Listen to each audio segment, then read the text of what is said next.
بن چلایا.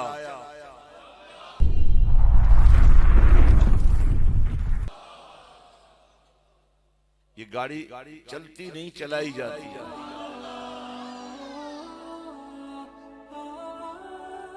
بات بنتی نہیں بنائی جاتی.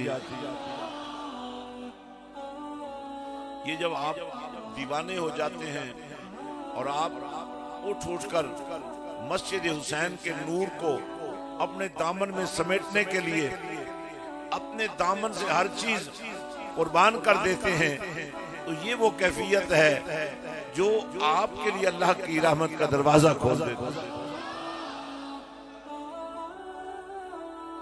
بے بن چلایا طرف زمین دے عرشوں فرش ٹکایا ہوں. یہ اس کا اپنا ایک نظام ہے اس مالک و خالق کا. یہ فرش کہتے ہیں زمین کو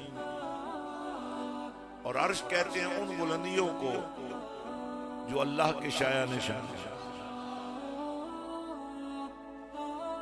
عرش اور فرش میں فرق یہی ہے. عرش بلندیوں کا سفر ہے اور عرش تنزل کی راہ ہے. یعنی آپ انسان سے حیوان ہو جائے یہ فرش ہے. انسان سے فرشتے تو آپ بن نہیں سکتے لیکن فرشتہ نما ہو جائے. اب اس جملے پر آپ نے غور کرنا ہے. عارفوں کے بادشاہ کی اس بات پر غور کرنا ہے. کرتی ملیا دیس نکالا کسی اچھی چیز کو بندہ خود نہیں چھوڑتا چھڑائی جاتی ہے. جنتوں سے ہمیں نکالا گیا دیس نکالا گیا.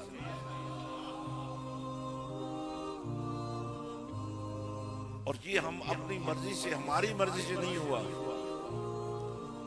اساں لکھیا جولی پایا ہوں. چونکہ یہ عرس سراپا قدس حضرت سخی سلطان باہو کا موقع ہے اس لیے مناسب یہی لگتا ہے کہ ان کی تعلیمات کے بارے میں جانا جائے. اساں لکھیا جولی پایا. یہ اس گھر میں پیدا ہوا وہ اس گھر میں پیدا ہوا. یہ اس قوم میں پیدا ہوا وہ اس قبیلے میں پیدا ہوا. یہ آپ کے بس میں نہیں تھا. اساں لکھیا جولی پایا.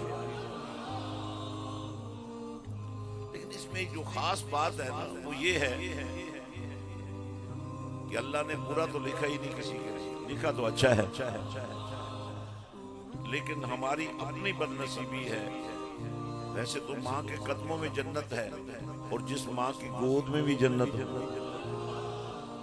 ویسے تو ماں کے قدموں میں جنت ہے لیکن اگر کسی کی دودھ میں بھی جنت ہو اور کسی ماں کی زبان پر قرآن جاری ہو, کسی ماں کی محبت میں عشق مصطفیٰ کا نور جاری ہو, درود کی لوریوں میں, اذکار کی لوریوں میں, تسبیحات کی لوریوں میں, قرآن کی لوریوں میں, یہ ماں ایسی جنت فراہم کر دے گی جس جنت میں صرف محلات نہیں ملیں گے, صرف حوریں نہیں ملیں گی, صرف غلمان نہیں ملیں گے, صرف باغات نہیں ملیں گے, بلکہ جنت والے کا دیدار بھی ہو. اور میں سمجھتا ہوں اگر آج آپ نے میری گفتگو کو عارفوں کے بادشاہ کے کلام کو سمجھ لیا تو آپ کے بہت سارے مسائل حل ہو جائیں گے. آپ کو تعویذ نہیں مانگنے پڑیں گے, آپ کو دعا کے لیے نہیں کہنا پڑے گا, آپ کو سوال نہیں کرنا پڑے گا, آپ کو شکوہ نہیں کرنا پڑے گا, آپ کو یہ نہیں کہنا پڑے گا جی بیٹا ہی نہیں ہوا جی بڑی دفعہ آیا ہوں, آپ کو یہ نہیں کہنا پڑے گا فلاں کام نہیں ہوا, بلکہ آپ کا ہر کام اس لیے ہو جائے گا کہ اس دل میں پروردگار کا جلوہ آ جائے گا.